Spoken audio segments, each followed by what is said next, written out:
D'accord. Alors, effectivement, si vous voulez, nous avons combattu des années 90-91 ce que nous avons appelé la criminalisation du communisme dans les pays de l'Est. Criminalisation du communisme, ça veut dire le fait de traiter le communisme comme un crime, hein, comme son nom l'indique. Alors, ça ne signifie pas que nous considérions que tout ce qui s'est passé dans les pays de l'Est est au-dessus de toute critique. Bien au contraire. Bon, je suis marxiste, donc rien de ce qui existe ne peut échapper à la critique, d'une façon ou d'une autre, et encore moins peut-être ce qui a été fait par des communistes. C'est un devoir peut-être encore plus pour les communistes d'y réfléchir. Mais toute la question est de savoir dans quel esprit on le fait. Est-ce qu'on le fait dans le but, disons, de préparer le socialisme du futur en se délestant des erreurs du passé, ou bien est-ce qu'on le fait pour renier le combat qui a été mené contre le capitalisme, la tentative de mettre en place une première société socialiste dans des difficultés très considérables. Et là, effectivement, c'est pour nous ce qu'a fait un petit peu le PCF, la direction plutôt du PCF, qui a marché dans cette façon de voir les choses. Alors, en fait, nous disions déjà, dès le début des années 91, tout ça est vérifiable, contrôlable, il y a des textes, etc. Nous disions que criminaliser le communisme et mettre en trait d'égalité entre Hitler et l'Union soviétique, ça conduirait nécessairement, d'une part, à blanchir Hitler, et d'autre part, à abaisser l'idéal révolutionnaire. Au fond, après la guerre, si je puis me permettre une espèce de mimétique, bon, eh bien, juste après la guerre, au fond, l'Union soviétique était très haut. Donc, les gens, à l'époque, y compris les anticommunistes, savaient quand même que le sort de la guerre s'était joué à Stalingrad. Et l'Allemagne nazie était au plus bas, donc le communisme était haut et le fascisme était très bas. Qu'est-ce qu'on fait aujourd'hui? On dit Hitler égale Staline, l'Union soviétique égale l'Allemagne nazie. On fait ça. On abaisse le communisme, automatiquement on monte le fascisme. Et c'est ce qui se passe effectivement en Europe. Il y a une espèce de, comment dire, d'écluse. Hein, une écluse, c'est quand on met à niveau deux choses. Et c'est de la mécanique, c'est de la mécanique. Nous prédisions, non pas comme des devins, mais bon, comme des mécaniciens, hein, des gens qui étudient les fluides, en quelque sorte, nous prédisions que cet acharnement contre le communisme aboutirait à réhabiliter le fascisme et le nazisme. Et quand on voit aujourd'hui M. Fabius, qui, en Ukraine, par exemple, en vient à soutenir des gens qui font le salut fasciste, qui portent l'insigne de la division d'Asreich. C'est ce qui se passe actuellement à Kiev. Hein. La division d'Asreich qui a assassiné des gens à Oradour-sur-Glane, par exemple. Bon, nous sommes en plein là-devant. Alors, ne confondons pas la juste critique marxiste, communiste, etc., de ce qui a pu se faire à tel moment ou à tel autre dans l'histoire de l'Union soviétique, de la RDA, de tout ce qu'on voudra, quoi. Et du Parti communiste français aussi, bien entendu. On ne va pas réserver la critique aux pays étrangers. Avec la criminalisation, ça c'est autre chose. Et quant au totalitarisme, parce que je n'ai pas répondu à cette question en effet, quant au totalitarisme, c'est un concept qui a été lancé par Hannah Arendt essentiellement dans les années de l'après-guerre. Nous récusons ce concept, non pas parce que, comment dirais-je, le fait de liquider tout pluralisme serait une bonne chose. On est pour le pluralisme démocratique. Hein. Je rappelle qu'à l'époque de Lénine, effectivement, eh bien, il y avait plusieurs partis qui collaboraient au gouvernement et que c'est non pas une doctrine que d'avoir imposé le parti unique, mais le résultat de la guerre civile. C'est la guerre civile qui a fait qu'il y a eu un seul parti à la sortie. Donc il n'y a pas chez nous, en tant que communistes, de rejet du pluralisme. Là encore, on oppose souvent pluralisme et totalitarisme. Vive le pluralisme, le peuple est pluriel. En France même, bon, si on construisait un CNR, il faudrait qu'il y ait des communistes, qu'il y ait des gaullistes, qu'il y ait des chrétiens, qu'il y ait des laïcs non chrétiens, des musulmans progressistes, je ne sais trop quoi. Hein. Ici, le plus largement possible. Le peuple français, peut-être le plus divers de la Terre, d'ailleurs, et ça serait profondément stupide que de rejeter le pluralisme. Mais quand on dit totalitarisme, ce qui nous gêne fortement, c'est qu'on fait abstraction totalement du contenu de classe, encore une fois, des régimes au pouvoir. Le régime hitlérien était au pouvoir, était au service entièrement des grands monopoles, des grands concerns capitalistes, Krupp, Thyssen, et ainsi de suite. Voilà ce qui était derrière, effectivement, et ça on peut le démontrer.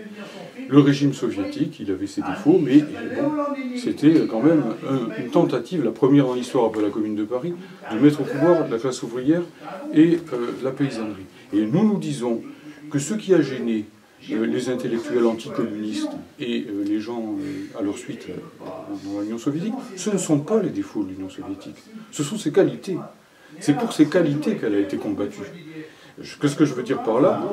Je veux dire par là qu'en réalité, bien souvent, l'Union soviétique, si vous voulez, bon, ce qu'on lui reproche jusqu'à nos jours, c'est finalement d'avoir socialisé la production, socialisé les terres, éliminé la propriété capitaliste. Sinon, pour le reste, quand le régime soviétique est tombé, quand Eltsine a bombardé le Parlement russe, quand il y a eu 2000 morts dans le Parlement russe, en octobre 1993, toute la presse occidentale a applaudi. Preuve que ce n'est pas le totalitarisme qui les gêne. C'est le totalitarisme quand il est au service d'une classe qui n'est pas la leur. Quand c'est au service de leur propre classe, il n'y a rien à dire contre le totalitarisme. Voilà, donc c'est ça le véritable problème. Mais cela dit, bien entendu, même dans un régime socialiste, même dans une dictature du prolétariat au sens où Marx l'entendait, le concept marxiste qu'il faut entendre théoriquement, pas simplement à travers les sonorités, il y a effectivement la prise en compte de la pluralité. Bien évidemment, d'ailleurs, toute idée de se priver de cette pluralité est purement utopique. On ne peut pas faire disparaître la pluralité, elle est dans la réalité, dans le réel. Un régime où il y aurait une seule chose, une seule tête, et ainsi de suite, non seulement n'existerait pas, mais n'existe pas matériellement. Je retourne autour de moi, je vois non pas une chose, mais des choses. Donc ça, c'est le b.a.-ba du matérialisme que de reconnaître cette pluralité. Il y a des ouvriers, il y a des paysans, il y a des employés, il y a des ingénieurs. Tous ces gens-là, il faut les unir, il faut de tout pour faire une France.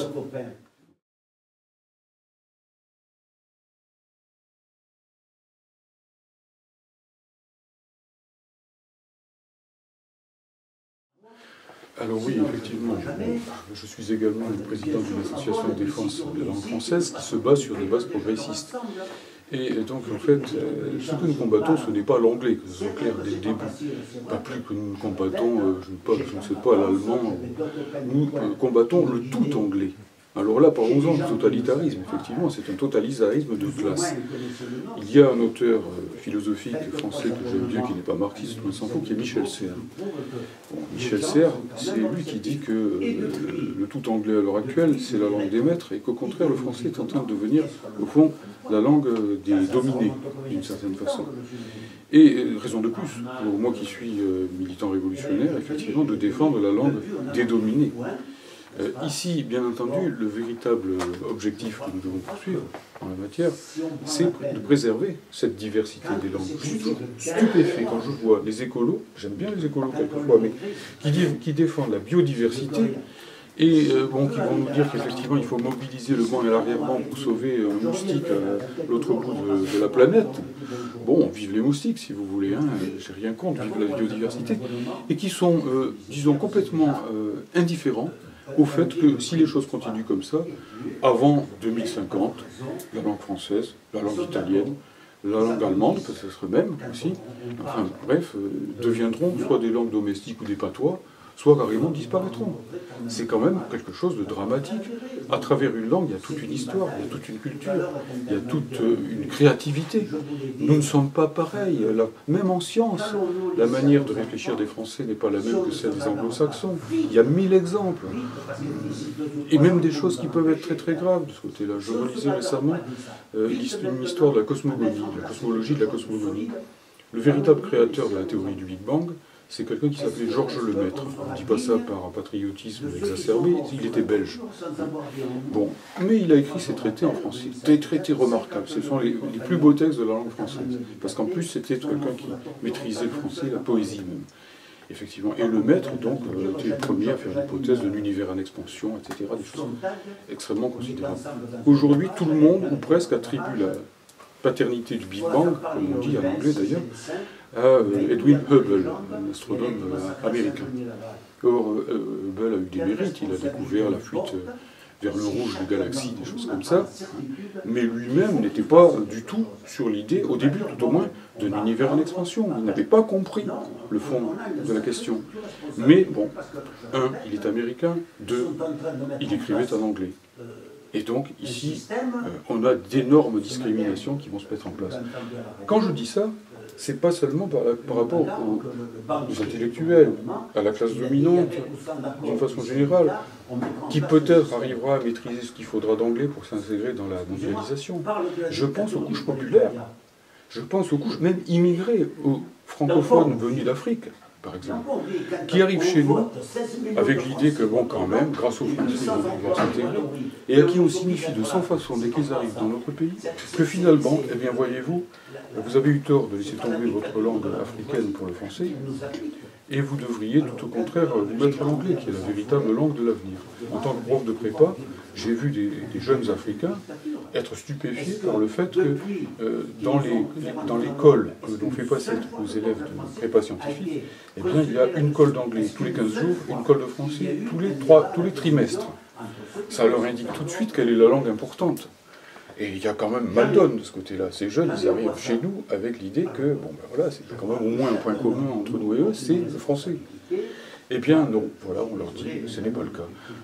Des discriminations de ce genre sont inadmissibles, et moi aussi je défends douloureusement le fait que quand il n'y aura qu'une seule langue, il n'y aura plus de langue. Quand il y aura une seule culture, il n'y aura plus de culture. Quand il y aura une seule politique, il n'y aura plus de politique, et ainsi de suite. Si vous voulez, mathématiquement, c'est un paradoxe, des amis mathématiciens comprendraient sûrement ce que je veux dire, que 1 égale 0. Et que bon, le tout anglais, mais ça serait pareil si c'était le tout français. Hein. Je dirais la même chose. Et je le dirais peut-être même pas en français, exprès. Mais bon, si le français s'imposait un jour ou l'autre dans le monde entier comme la langue unique, je le combattrais comme tout français, pas le français lui-même, bien sûr, mais le tout français, naturellement. On a besoin de la diversité, on a besoin de faire en sorte que les idées circulent de tous les côtés, que Mao Tse-tung disait, ce côté-là au moins on peut le citer, parce que c'est sa période la plus faste, c'est avant la révolution culturelle qu'il disait ça, il disait que sans école se développe, que sans fleurs s'épanouissent. C'est la même chose au niveau des langues, c'est la même chose au niveau des cultures. Tout le monde le sait, tous les gens de culture savent bien que s'il n'y a pas de diversité, ben ça ne circule pas. C'est comme les étincelles, il faut un pôle positif, un pôle négatif, sinon le courant ne passe plus. Voilà le grave danger qui nous menace. Et ça, c'est bien le capitalisme qui le porte. Le marché transatlantique, dont on parlait tout à l'heure. Dernier élément, si vous voulez, il y a eu dans ce pays une loi qui a été votée, c'est une des rares fois à la quasi-unanimité du Parlement, c'est la loi Toubon. La loi Toubon, c'est une loi qui protège la langue française. Elle a été votée en 1994, ça fait juste 20 ans. De plus en plus de voix s'élèvent pour la supprimer. On veut supprimer les quotas dans les radios qui protègent encore ceux qui subsistent de la chanson française, par exemple. Et donc, évidemment, pourquoi d'un seul coup, au bout de 20 ans, veut-on faire tomber cette loi? Sinon, parce qu'à l'horizon, il y a le traité transatlantique et qu'on veut faire tomber toute protection. La protection de la langue pouvant amener la protection des produits du même coup. Or, les sociétés transnationales veulent faire sauter toutes les protections devant l'envahissement du marché par les transnationales, spécialement les transnationales américaines. Voilà, donc il y a un enjeu considérable, politique, économique et pas seulement linguistique.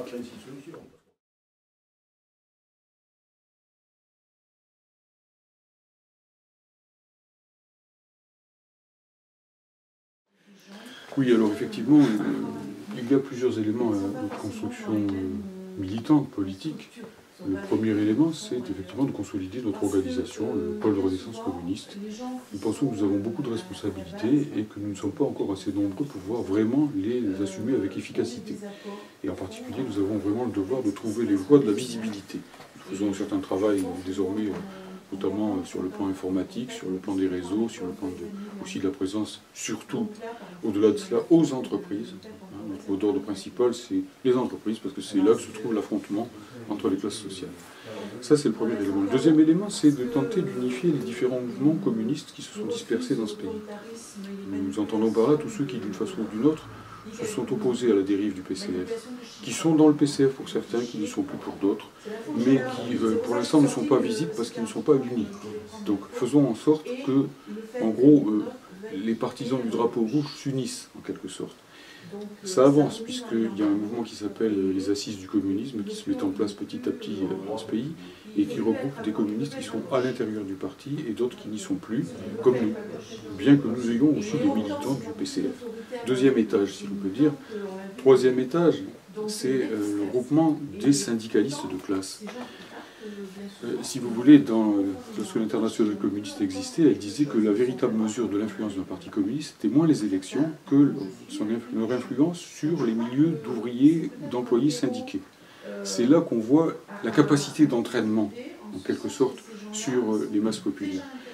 Dans ce pays, les états-majors syndicaux, il faut le dire avec tristesse, mais c'est la réalité, sont maintenant de plus en plus inféodés à l'Europe, à la Confédération européenne des syndicats et au slogan mensonger dont je parlais tout à l'heure, de l'Europe sociale, ce qui paralyse toute riposte. Et donc, en fait, bien qu'il y ait beaucoup de mouvements de lutte dans ce pays, ils ne sont pas visibles. Et il faut faire en sorte que les syndicalistes de lutte qui se battent séparément, non seulement souvent contre les patrons, contre les directions, mais aussi quelquefois contre les bureaucraties syndicales, que ces gens-là puissent se regrouper, se retrouver et mener la lutte ensemble. Troisième étage, si l'on peut dire. Quatrième étage, évidemment, c'est l'étage du CNR, du Front, ce que nous appelons quelquefois le FRAPP, Front de résistance antifasciste, populaire et patriotique. FRAPP, quatre lettres en quelque sorte. Et là, effectivement, donc, nous travaillons avec d'autres mouvements, par exemple le MPEP, pour résister à l'Union européenne. Nous avons créé un mouvement qui s'appelle le Comité national de résistance républicaine à l'Union européenne. Nous allons au-delà de cela, nous voulons essayer de mettre en place une véritable discussion sur le programme du Conseil national de la résistance pour aujourd'hui, à partir du pays, un petit peu comme je l'expliquais tout à l'heure, que les gens bâtissent eux-mêmes sur la base de principes. Les principes sont fixés par le CNR d'antan, ils sont indépassables, l'indépendance nationale, coopération entre les peuples, progrès social, c'est pas dépassable ça. Mais que bon, évidemment, aujourd'hui, il faut le décliner en mesures concrètes pour le pays tel qu'il est maintenant. Donc ça, que les gens l'élaborent en bas, en quelque sorte. Et bon, une proposition concrète pour, comment dirais-je, faire en sorte que tout ça prenne, quelque part. Parce que sinon, on va construire, et puis ça ne débouche jamais. Il faut quelque chose qui permette un déclic, si l'on peut dire. Et c'est là que nous avons une proposition, c'est que pour le 30e anniversaire, le 10e anniversaire du 29 mai 2005, qui aura lieu donc, son nom l'indique, le 29 mai 2015, eh bien, il y a une grande manifestation dans ce pays contre l'Union européenne sur des bases progressistes, sur des bases clairement antifascistes, excluant naturellement la participation du FN ou de gens comme ça, bien sûr. Et il y a deux occasions. Il y a ça, le 10e anniversaire. Il y a aussi le fait que nous sommes dans l'année du 70e anniversaire de la victoire sur Hitler. 2015, c'est l'anniversaire de 1845. Le PRCF caresse l'idée provocatrice, au bon sens du terme, que le jour du 9 mai prochain, journée de l'Europe, eh bien, il y ait en France une manifestation, pourquoi pas internationale, pour que les peuples sortent du carcan de l'Union européenne et des guerres atlantiques, pas seulement l'Europe, mais l'OTAN aussi, avec tout ce qui se trame derrière l'OTAN, les guerres tous azimuts depuis des années et des années, quoi.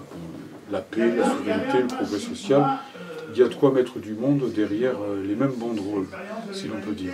Si c'était le cas, si on arrivait à faire une vraie grande manifestation fin mai, je dirais, ou le 9 mai par exemple, ça commencerait à être visible dans notre pays, qu'il n'y a pas seulement d'un côté l'UMPS ou le parti maastrichtien unique, le PMU comme nous disons quelquefois, hein, donc le PS, l'UMP et leurs petits satellites, de l'autre côté l'UMPEN, l'UMP plus Marine Le Pen, mais qu'il y a aussi réellement donc, ce que j'appellerais l'alternative, tenez, je risque le mot, non pas le rassemblement bleu marine, mais le rassemblement rouge Marianne. Donc voilà, avec le symbole peut-être qui serait le plus rassembleur, c'est celui du bonnet phrygien de la République, qui était à la fois un symbole patriotique frappé de la cocarde tricolore, et qui était aussi un symbole de classe évident, puisque le bonnet phrygien a toujours symbolisé l'émancipation des esclaves. Donc, voilà un petit peu comment on voudrait... Il y a aussi peut-être, mais ça c'est un élément supplémentaire, nous travaillons aussi au niveau international. Nous travaillons au niveau international pour nous regrouper avec les communistes qui sont solides sur des positions de classe, sur des positions anti-maastrichtiennes, et donc aussi plus largement que ça, pas seulement des communistes bien entendu, mais tous ceux qui d'une manière ou d'une autre, sur des bases laïques, progressistes, etc., soyons clairs, veulent s'opposer à la mondialisation capitaliste et aux guerres impérialistes à répétition, ainsi qu'à leurs frères ennemis, des mouvements djihadistes et autres qui sont une manière pour les capitalistes de prendre les peuples en étau, en quelque sorte. Il faut briser l'étau en France du parti maastrichtien unique et du UMPN, qui écrase le peuple, et ça, c'est, si j'ose dire, le Rassemblement Rouge Marianne dont je parlais tout à l'heure, et il faut qu'à l'échelle internationale, on brise aussi cet étau, avec en haut les capitalistes autour de l'OTAN, etc., tous ces mouvements, et puis tout ce qu'ils nourrissent, toutes ces bêtes immondes qu'ils nourrissent un peu partout, les fascistes ukrainiens, les égorgeurs de l'EIL, etc., etc. Il faut briser les étaux des deux côtés. Et c'est un enjeu, je dirais, de survie, pour la France, mais aussi pour l'humanité à terme. Si on ne sort pas de ces étaux-là, on y restera. On n'a pas le choix, il faut gagner. Et pas dans 107 ans. Là, on a des objectifs, disons, littéralement vitaux, en l'occurrence. Je le dis, non pas parce que je pense que... Je ne le dis pas avec l'idée que bon, le petit PRCF va arriver comme ça, va claquer dans ses doigts et que les sauveurs du monde sont là, non pas du tout. Je le dis plutôt avec, disons, un appel à la responsabilité de tout un chacun. Que chacun prenne son bâton de pèlerin, ou, enfin que chacun y mette le cœur nécessaire pour qu'à temps, nous arrivions à conjurer l'énorme catastrophe qui menace la France et qui menace effectivement donc l'humanité avec un capitalisme de plus en plus irresponsable, fou, sans aucune limite, qui ne sait plus du tout où il faut s'arrêter avant de liquider l'humanité, tout ça pour sauver pour augmenter tout le temps des profits dont les oligarques sont eux-mêmes les premiers à ne pas savoir que faire.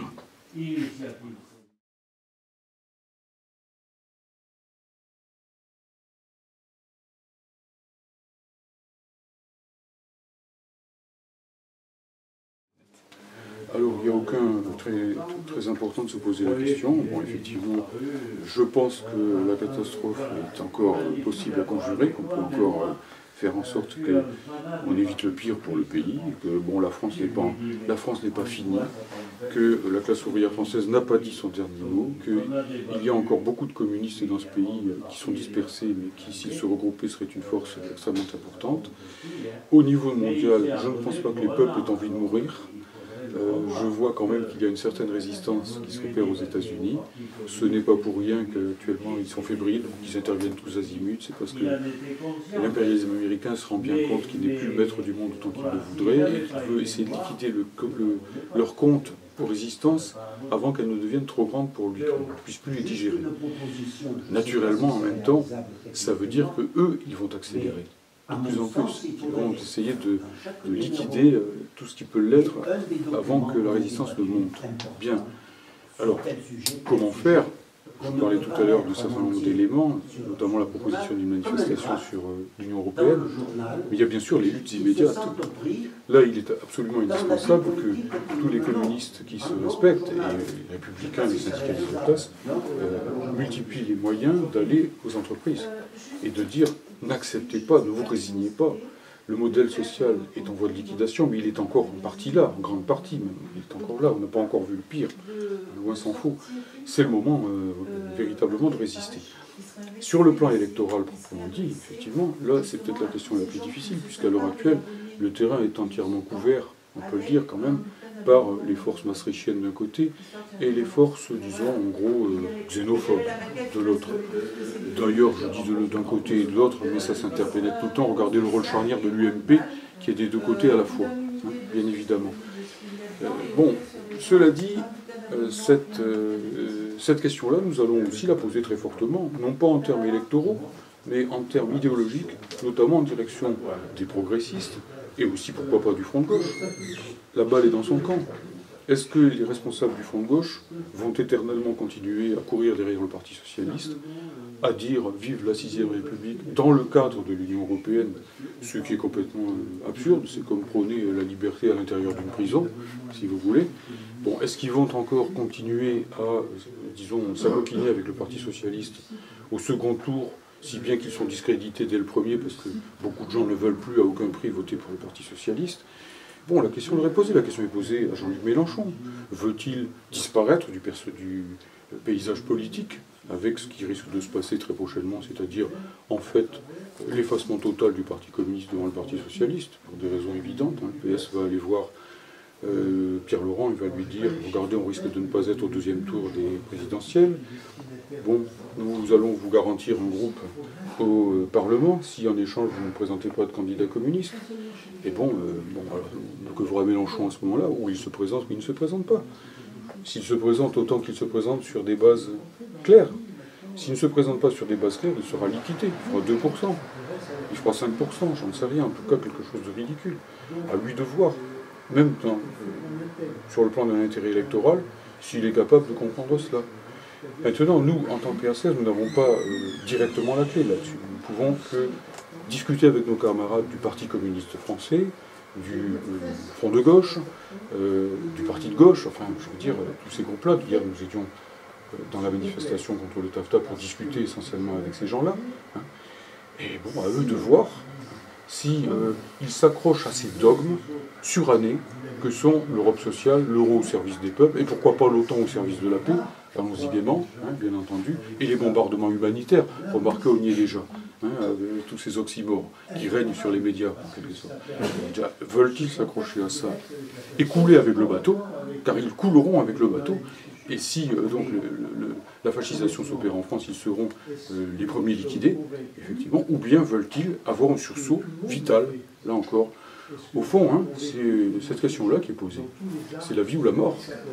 Et bien voilà, des communistes, des progressistes, en principe, ça choisit la vie.